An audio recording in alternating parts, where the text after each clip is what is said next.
Thermodynamics जिसमें दो division होता है, एक तो थर्मोडायनेमिक्स और दूसरा थर्मोकेमिस्ट्री। आज हम लोग लॉस की बात करेंगे। कई तरह के लॉस पढ़ने होते हैं थर्मोडायनेमिक्स में, जैसे first law of thermodynamics, second law of thermodynamics, third law of thermodynamics, लेकिन सबसे बेसिक लॉ होता है जीरो लॉ ऑफ थर्मोडायनेमिक्स। देखा जाए तो ये फर्स्ट लॉ और सेकेंड लॉ से पहले बनाया गया, इसीलिए फर्स्ट से पहले क्या आता है, जीरो। इसलिए हम लोग सबसे पहले जीरो लॉ ऑफ थर्मोडायनेमिक्स को पढ़ेंगे और इसे समझेंगे क्या होता है zero law of thermodynamics. Zero law of thermodynamics जो होता है ये बेस्ड होता है based on thermal equilibrium.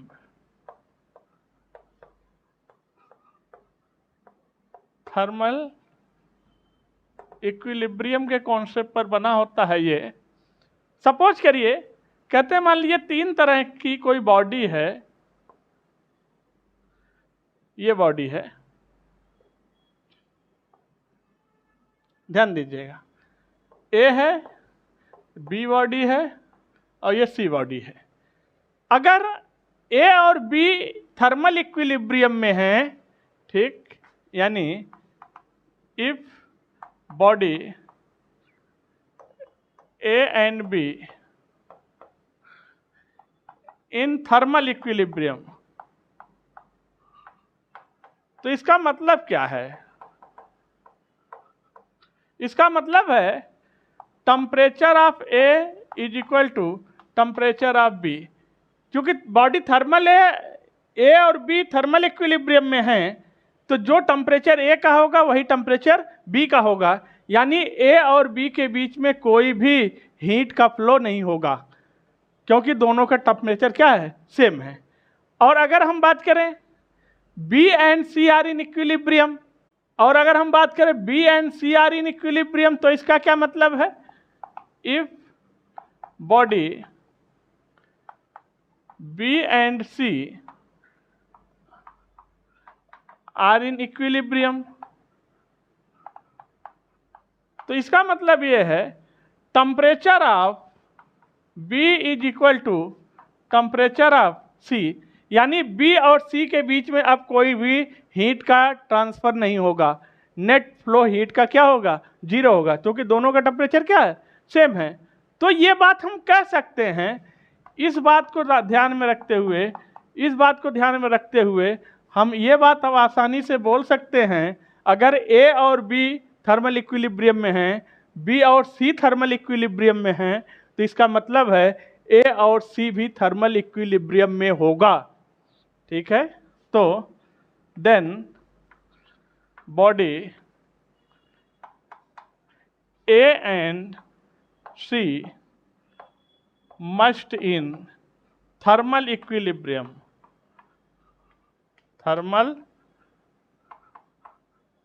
Equilibrium, यानी temperature of body A is equal to temperature of body C, यानी दोनों का टेम्परेचर सेम होगा।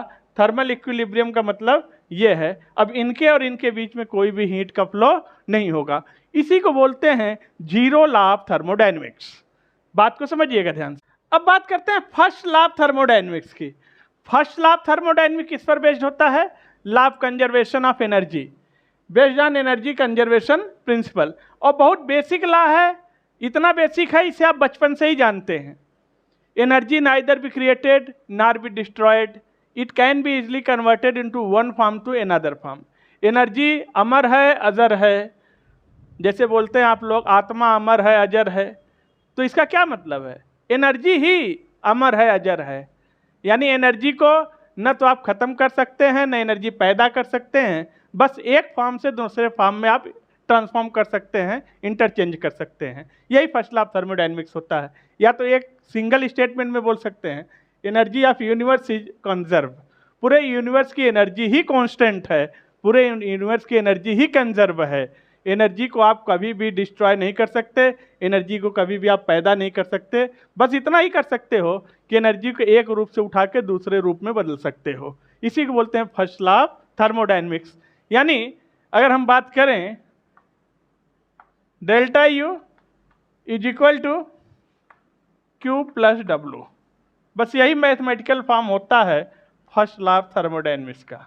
देखिएगा, थोड़ा सा साइन कन्वेंशन में आपको अलर्ट रहना होता है, क्योंकि फिजिक्स के साइन कन्वेंशन और केमिस्ट्री के साइन कन्वेंशन में फर्स्ट लॉ ऑफ थर्मोडायनेमिक्स में थोड़ा सा कॉन्ट्रडिक्शन रहता है, और अगर आप अलर्ट रहेंगे तो आपसे कभी कोई गलतियां नहीं होगा। यानी कहने का मतलब आप हीट देंगे तो वर्क डन होगा, वर्क डन होगा तो इंटरनल एनर्जी में चेंज आएगा।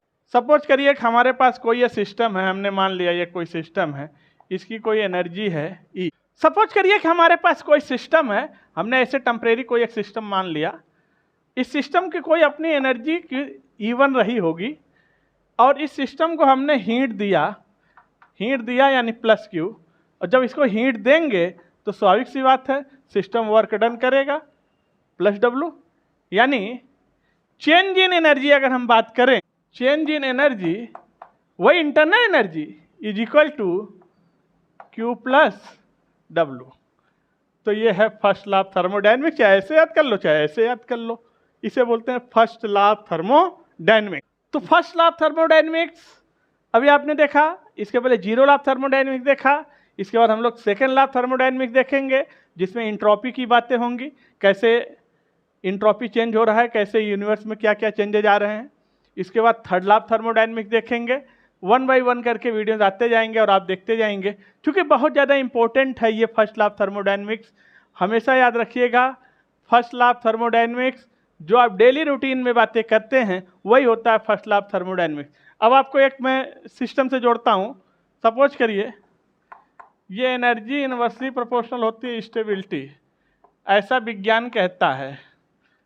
एनर्जी कम तो स्टेबिलिटी ज़्यादा, और अगर एनर्जी जीरो हो जाए तो स्टेबिलिटी इनफाइनाइट हो जाए। और एनर्जी जीरो कब होगा?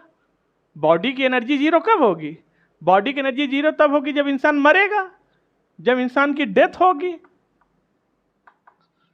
जब डेथ होगा तो एनर्जी जीरो हो जाएगा और उसकी एनर्जी तो फिर स्टेबिलिटी इनफाइनाइट हो जाएगी। तो जब कोई बॉडी डेड बॉडी देखिए, जब कोई बॉडी मर गई, डेथ हो गया, तो उसके बॉडी इंटरनल एनर्जी उसकी क्या हो गई? जीरो हो गई। उस समय वो मोक्ष को प्राप्त करता है। मोक्ष ही क्या है? स्टेबिलिटी है। लोग कहते हैं मोक्ष को उनका बन गया, मर गया बन गया, तो मोक्ष को प्राप्ति हो गई तो वो क्या हो गया? इनफाइनाइट हो गया स्टेबिलिटी। अब वो हाईली स्टेबल हो गया, तभी डेड बॉडी को देखिए एनर्जी जीरो हो गया तो बॉडी की स्टेबिलिटी ज़्यादा हो जाएगी, इनफाइनाइट हो जाएगी। तो ये कहीं ना कहीं से फर्स्ट लॉ ऑफ थर्मोडायनेमिक्स से ही कोरिलेट करता है, क्योंकि फर्स्ट लॉ ऑफ थर्मोडायनेमिक्स है क्या? आप लोग कैलेंडर में भी लिखा पढ़ते हो, आत्मा अमर है, अजर है। आत्मा को न कोई पैदा कर सकता है, न कोई मार सकता है। तो क्या है आत्मा? क्या है आत्मा? कुछ नहीं है। आत्मा is a type of energy, और यही है फर्स्ट लॉ ऑफ थर्मोडायनेमिक्स। और फर्स्ट लॉ ऑफ थर्मोडायनेमिक्स किस पर बेस्ड है? एनर्जी कंजर्वेशन प्रिंसिपल पर। Energy neither created not destroyed, it can be converted into one form to another form. Energy को आप न पैदा कर सकते हैं, न एनर्जी को खत्म कर सकते हैं, बस इतना कर सकते हैं इजिली एक रूप से दूसरे रूप में बदला जा सकता है। तो आप लोग वीडियो को लाइक कर दीजिए, चैनल को सब्सक्राइब कर दीजिए, बेल आइकन प्रेस कर दीजिए। फिर आपसे मिलते हैं नेक्स्ट वीडियो में, तब तक के लिए धन्यवाद।